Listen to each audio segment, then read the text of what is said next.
It's that time of year again, and things at School of Motion are getting a little spooky. Today, I'm going to show you how to create and rig up your own scary eye design in After Effects. Let's get started. My name is Matt Corrales. I'm a freelance graphic designer, video editor, and motion designer. I'm also a student mentor here at School of Motion, so you usually find me TAing courses like Animation Bootcamp and Advanced Motion Methods. Today, I'm going to be showing you how to create your very own spooky eye design. We're going to start by creating a very simple design using some basic shapes inside of After Effects. Then, we'll move on to the animation phase and start to rig up our design. Finally, we'll add in a little bit of color, some texture, and also some pretty cool effects to help bring our eye to life. Feel free to download the project files below so you could follow along with this tutorial. Before we get started, make sure to subscribe to our channel and hit the like button if you're finding this video helpful. Alright, here we are in After Effects. So the first thing we want to do here is set up a new composition for our animated eye. We'll start by creating a new comp, 1920 by 1080, 30 frames per second.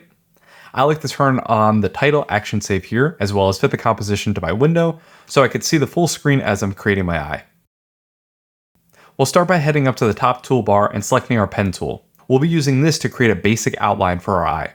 Once we have our pen tool selected, let's go back to our main comp window and make our first point. We'll start by making a point on the left-hand side of the screen by clicking and dragging our mouse, like this. You should see some Bezier handles. We'll do the same for the right side. Let's finish the shape by closing off the eye on the left. You could also adjust the shape of your eye by adjusting any of the points on your shape layer. What we want to do now is curve our oval so it looks more like an eye. Let's head back up to the top toolbar, click down on the pen tool, and select the Convert Vertex tool. Now we can grab any of our Bezier handles and shape our eye. Do this on all four sides. Once that's good to go, be sure to name your layer and color code it too. Next, we want to create our iris. Let's head back to our toolbar and select the Ellipse tool. Click in the middle of your composition while holding Command or Control plus Shift to scale your circle up proportionally. We want this to be a little smaller than the rest of the eye. Let's also change the color of the iris so we can see it. And we'll name it as well. After that, we'll create our pupil. We could duplicate our iris layer, change its color, and adjust the sizing to create our pupil. Once we have all three parts of the eye laid out, we'll want to parent them to one another. We'll parent the pupil to the iris, then the iris to the rest of the eye. This ensures that all parts of the eye are connected to one another and move together. One other small detail we need to take care of here is adding a set matte effect to our iris and pupil so they stay constrained to our eye shape. Let's go down to our effects and presets, type in set matte, and make sure that our main eye layer is set as the matte. We can copy and paste this effect onto the iris layer as well. So we've got a pretty sweet looking eye design. Now we can begin to animate it. We're going to start with the blinking motion of our eye. If you look closely at an eye blinking, there are actually a lot of moving parts to it. Our eyes, specifically our pupils, react to light. So we want to build our animation in steps and really focus in on some of those finer details here. We'll start by toggling open our main eye layer and selecting our shape path. Let's add a keyframe to the beginning. This will be the starting point of our blink. Then we'll go about 10 frames over and add another keyframe. During this stage, we're going to be moving our keyframes around quite a bit, so don't worry about getting things super exact just yet. Now that we have 2 keyframes set, let's select our second keyframe, head on up to our eye, and click and drag our first Bezier handle. We want our eye to be closed on our second keyframe, so we're going to be getting in pretty close to our eye design, trying to get our top lid to close down on our bottom lid. We could bring in the bottom 2 Bezier handles as well, so that our eye is nice and shut. Once we've got our second keyframe down, we can copy and paste our first keyframe, move over on our timeline about 10 frames, and paste another keyframe there. Just using 3 keyframes, we already have a blinking eye. After we have those locked in, let's add some easing to our keyframes, just so our blink is a little smoother. We can use the graph editor to really push the easing of our blink. It might take you some time to get the blink feeling just right, but by using the graph editor, we'll have a lot more control over the easing. Once you're happy with the easing, let's head back to our keyframes. Select all the keyframes on your timeline, and click and drag them over a few frames. Our eye should start off closed, so let's copy our closed keyframe, and paste it to the beginning of our timeline. We'll do a little more shifting around to make room for our next keyframe. We want our eye to hold for a few frames after it opens, so all we have to do here is copy our open keyframe and paste it a few frames later on our timeline, right after our first open keyframe. Since we've added a few more keyframes, we'll need to go back into the graph editor and adjust some of our easing. Now it's time to animate the position of our eye. Let's toggle open the position property of our main eye shape. We'll want to separate the dimensions of our position property so we have some more flexibility and control over the X and Y dimensions of our eye. When our eye opens for the first time, we want to reinforce the motion by adding a slight position move to the eye. Let's add a keyframe to the beginning of the timeline while our eye is closed. Then we'll jump on over our timeline to where our eye is open and in another keyframe there. Head back to the first keyframe and let's shift our eye down a few pixels. You could hold shift while pressing the up and down arrows to move your shape layer 10 pixels at a time. Let's add some easing to the eye so we get it looking nice and smooth. Now your eye has a bit of bounce to it. We'll add in a few additional keyframes here since our eye blinks more than once. As I'm playing this back, I think we could use some more overshoot on our eye so we really feel like it's popping open on that first move. We'll need to go back to our shape path keyframes and adjust the Bezier handles of our main eye shape. You might need to adjust the positioning of your keyframes here again. Once you've got some overshoot, we can go back to our shape path and adjust our easing there as needed.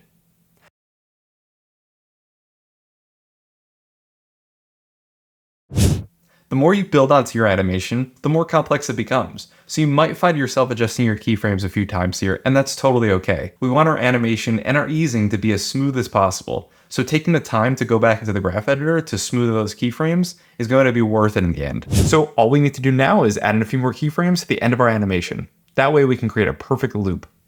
Let's copy this last open keyframe here. That way our eye stays open for a little longer, just like we did earlier. We'll copy our Y position keyframe here as well. Then we'll copy our first path and position keyframes and paste those at the end of our animation. That way our eye ends and begins on a blink.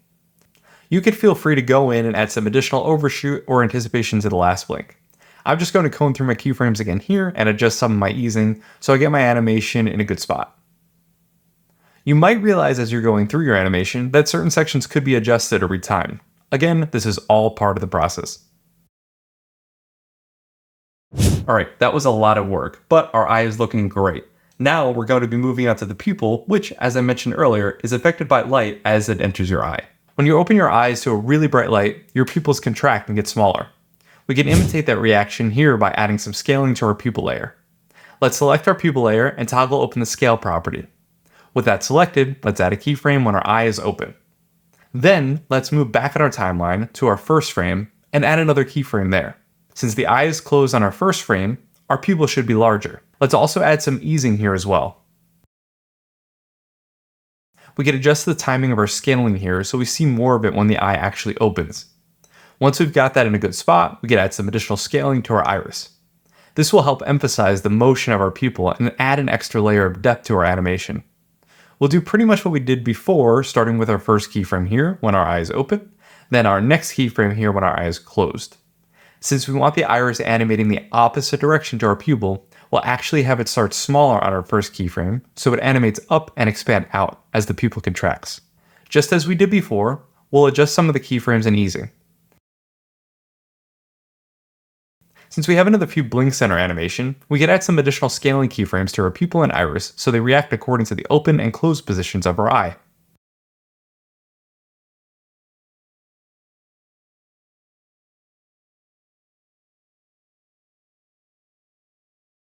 Now you might have noticed that we have a slight gap between the top and bottom portion of our eyelids as they come together here. We're going to cover this up pretty easily by adding a stroke line that will animate with our eye. Let's head back up to the toolbar and select the pen tool. Zoom in nice and close and let's make our first point on the left edge of our eye. Then let's add our second point to the right side. Your Bezier handle should look something like this. We could increase the size of our stroke line here so we could see it. We also don't want any fill on this, so you could turn that off. Feel free to adjust your stroke line as needed so it lines up to the gap as closely as possible. As always, let's name and color our layers. Remember, organization is our friend. Okay, now that we've got our stroke line, toggle open the stroke property of your line and change the line cap to a round cap and the line joint to a round joint, just to ensure the edges of our line stay nice and rounded. Now we can close out of the stroke property and focus just on the path property. First thing we need to do here is head down to our main eye layer and toggle open the shape property. Let's open up the path property. We're going to parent our stroke line's path property to our main eye's path property. you might need to adjust the position of your stroke line after it's parented. If you play back your animation, you'll now see that your stroke line animates with your eye. As it opens up, the stroke line stays parented to the edge of your eye, and when it's closed, it covers up any gaps we may have had before, leaving a nice stroke line to indicate that our eye is shut. We're almost done animating our eye here, I promise. We have one thing left to do, and that's to add in some nulls, so that way we can move our eye and iris around. Let's head on up to Layer, select New, Null Object. Let's name our null object, and parent our main eye layer to that null. Now, wherever the null moves, so will our eye. We'll add one more null for iris, that way we can animate that inside of our eye. This is where we could start to have some fun with our animation. I want my eye to move around so it doesn't feel like it's staring us down the whole time. We'll use our iris null to animate our iris. Let's go back to the beginning of our timeline, drop a keyframe there, and then head over a few frames in our animation and add another keyframe. This will be our first move. Now, we can adjust the position of our eye accordingly. Feel free to add as little or as much movement to your iris as you want. I'm going to go through and add some extra motion to the eye so it feels more alive. I like to separate the dimensions of my position property here as well and add some easing to my keyframes so my animation looks as slick as possible.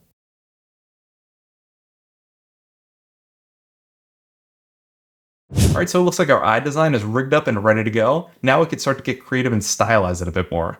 We're actually going to start with our background by giving it a spooky, psychedelic feel. Let's grab our ellipse tool once again and create a shape in the center of our composition. Drag it out so it goes past the edges of your composition. We'll want to make sure that our ellipse tool does not have a fill, only a stroke. Let's toggle down the ellipse properties and adjust our stroke width. This might sound crazy, but let's crank it up to around 750 or so. You'll see why in a second. While we could still see the strokes properties, click the plus button next to dashes to add dashes to your stroke outline. We'll set the number of dashes to 30 so they're a bit larger.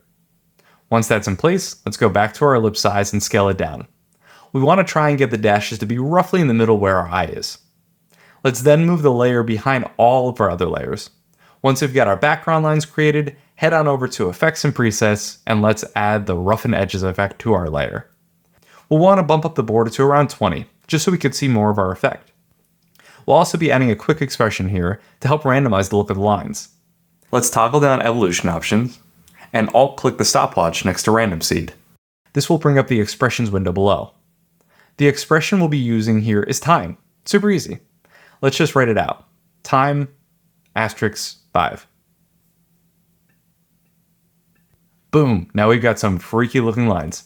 Let's add some color to our background too. I'm thinking a dark purple, maybe even a gradient like this, could help add some contrast to our animation.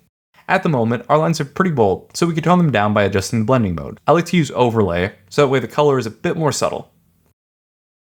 Once you have your background to your liking, our final step here is to add some keyframes to the rotation property of our lines. Nothing crazy, just something subtle that will help make our background even more interesting. So hopefully we haven't scared you off just yet. Although we're covering quite a bit here today in this tutorial, there's so much more to learn when it comes to animating inside After Effects. We do offer a variety of courses here at School of Motion, depending on where your skill levels are at. If you're brand new to After Effects and just getting started on your motion design journey, After Effects Kickstart is a great place to begin. What if you have a few years of experience under your belt? Our newly revamped Animation Bootcamp will teach you all you need to know about the principles of animation. If you're looking for even more of a challenge and want to do things like create your own stunning transitions, work with some complex expression rigs, and really refine your animation skills, Advanced Motion Methods is the course for you. All of the links are in the description below. Our background is actually going to serve another purpose here in our animation, and that's the design for our iris. Let's start by making a copy of our background lines layer and moving that layer above our iris layer. Be sure to turn your blending mode back to normal so you can see your lines. At the moment, our lines are really big, so we can scale it down our layer. Then, let's decrease the border size of our Roughen Edges effect to around 5. Now, our lines are almost the size of our iris. We'll do some housekeeping here and parent our iris lines to our iris layer. We'll also use the iris layer as a matte to ensure the lines stay constrained to the shape of the iris. This might seem repetitive, but we'll also need to add a set matte effect to our iris lines and set the matte to our main eye layer, just to ensure the lines stay within the shape of the full eye design. I'm also going to go in and add a bit more color to my iris here. I like experimenting with gradients as they help add some depth to my eye and make it look a little bit more realistic.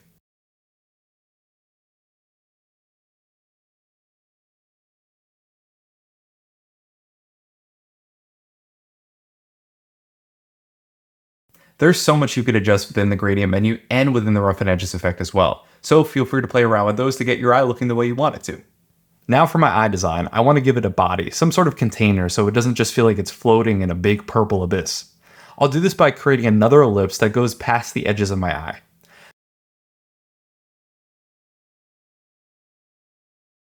Since we've done it for everything else so far, I'll create another null and parent the new eye body layer to it. I'll also parent the other nulls to that null. We can have some fun with the design and add some color.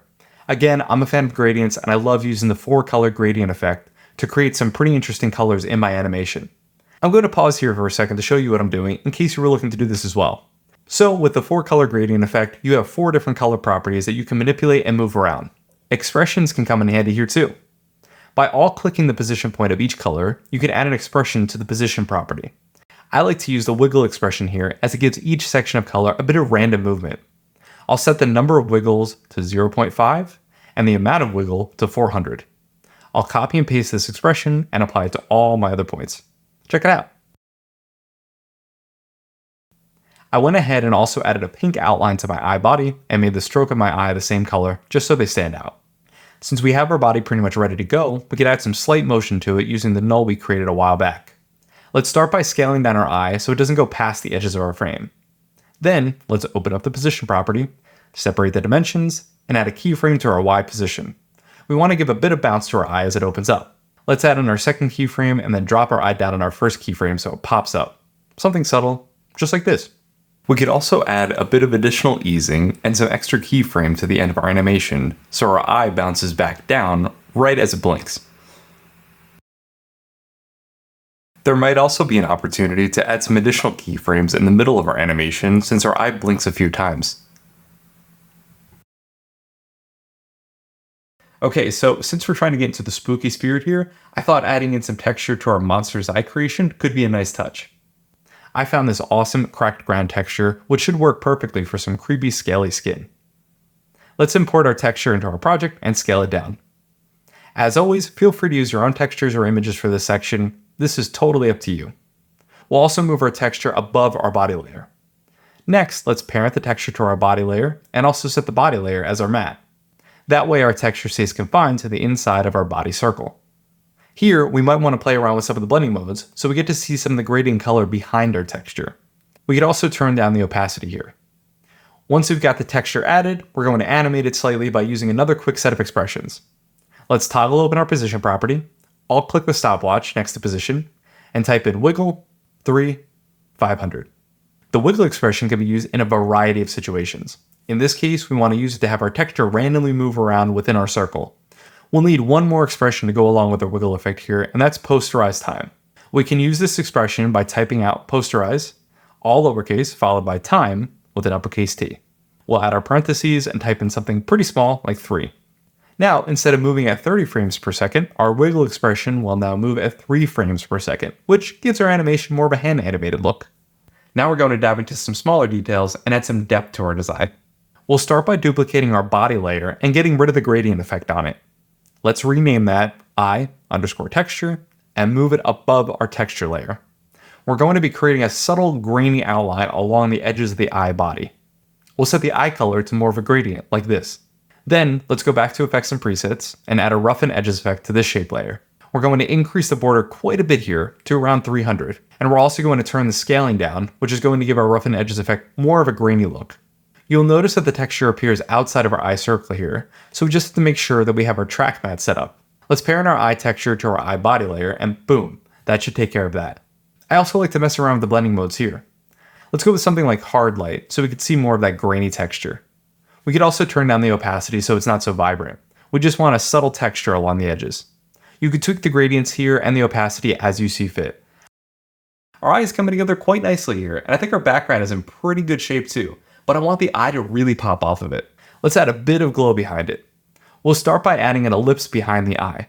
Let's change the fill to a solid color, more like a slime green. We'll move this layer right behind our background lines so we can still see those. Then let's head on back to our effects and presets and look for the Gaussian blur effect. We could really crank up the blur here so we can see some nice feathering along the edges. Just be sure to uncheck the repeat edge pixels box. This will eliminate any constraints on your blur. Our glow looks pretty good here. Let's just scale it down a bit so it doesn't take up the whole background. I'm going to go in and add a few additional effects to my eye, including some drop shadow under the eye. I'll copy and paste that same drop shadow and add it to my eye body layer. I'll also add a quick glow effect to the eye body as well. Again, keeping everything pretty subtle. Okay, so I went in and did a bit more adjusting on some of my effects because I'm a little nitpicky and I think we're finally good to go here. The last thing I want to show you here is how to have your eye transform into more of a monstrous looking design, as though something supernatural has taken over. We'll start by grabbing our eye pupil, lines, and iris layer and slicing our layers right in the middle when our eye is closed. The first half of our layers is going to remain the same. We'll only be working with the second half of the layers for the rest of the animation. First things first, we want to make the pupil a little creepier. We'll start by making some adjustments to the gradient fill. Let's bring in more of that red. You could also adjust the start and end points of your gradient. I find that adjusting the gradient endpoint helps give my gradient a nice gradual fade outwards. We could adjust our roughen edges effect here too, so it doesn't look exactly like our original iris design. Alright, let's move on to the pupil now. I want to give the pupil more of a reptilian sort of look. Let's delete our original pupil layer. It's going to be a bit easier to start from scratch here, and recreating it won't take too long. Let's grab our pencil, click and drag out our first point until we see the Bezier handles. Then do the same for the bottom. And we'll close up our shape here. You might end up with more of an almond looking shape, and that's totally okay. You could always use the Convert Vertex tool to adjust the Bezier handles of your shape and bring the handles in closer together. Once we're happy with the shape, we could change the fill color. Then we'll move this layer above our second set of iris lines and extend it out so it's the same length as the other layers. Let's also parent this layer to the iris layers and add a set matte effect, using our original eye layer as the matte. We want to make sure the pupil closes with the rest of the eye. As I'm zoomed in here, I'm thinking we could add a subtle stroke along the edges of our iris.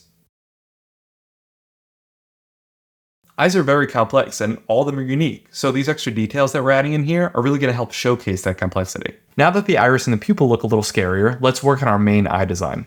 We're going to make it look veiny, helping to make this version of the eye look even more monstrous and frightening. We'll start by cutting our main layer eye right at the same point we cut our other layers. We'll also rename it to something like Monster Veins. To achieve this effect, we'll need to use the fractal noise effect. Let's move this effect above our drop shadow, and change the fractal type to strings, and the noise type to spline. We're also going to invert the effect and add a bit more contrast to it as well. Let's up the complexity to around 12 here too. You'll see how all of these small adjustments come together shortly. Once we've got the noise to our liking, we're going to add another quick expression here. I know, lots of expressions. Let's toggle open our evolution property and I'll click the stopwatch next to random seed. You might remember this expression. We'll be using time here again. We'll set this to 5 for now. As you can see, we've got some movement in the veins. Let's close out of this expression window so we can see all of our layers again. The last thing we want to do with our veins is add a bit of color to them. We're going to bring out our main eye layer here so it extends all the way out to our out point. Let's also get rid of the drop shadow on our veiny eye layer. Once that's good to go, let's grab our pick whip tool and use our main eye layer as a matte for our monster veins layer. Be sure to turn the main eye layer back on after the veins layer is parented to it. From here, let's cut our main eye layer right at the same point we cut our other layers at. Since we've already established track matte, everything should be working accordingly here and the matte should already be in place. Let's adjust the color of our second main eye layer, which is now behind our monster veins. Once I've got my gradient all set up here, I can adjust my endpoint. Now you might notice that our veins have disappeared, but there's an easy fix for that.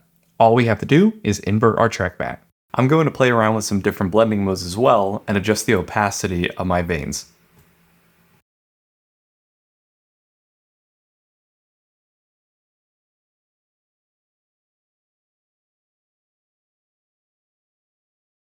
I'm going to go through and adjust some of my position keyframes, adding some additional easing to a few of them. And now, the final piece. We're going to add a small gleam to the eye. We'll be using our handy ellipse tool once again. The gleam should be pretty small, something around this size. Once we've got our shape, we'll add a Gaussian blur effect to it, as well as a set matte effect. We'll use our main eye layer as the matte again. Once we've got our gleam all set up, we could scale it down and lower the opacity. Alright, I promise, this is the last thing we need to do. we're going to add some quick effects over our entire animation to help bring everything together here. We'll start by adding a new adjustment layer above all of our other layers by going to Layer, New, Adjustment Layer. Let's rename this to Effects. The first effect we're going to add is Posterize Time. We've used this effect before in one of our expressions, so now we're going to apply this over our entire animation. We'll set the frame rate to 12. By adding this effect, we'll be giving our animation a choppier, more hand-animated look. Next, we'll add some noise. Let's set that to 2%.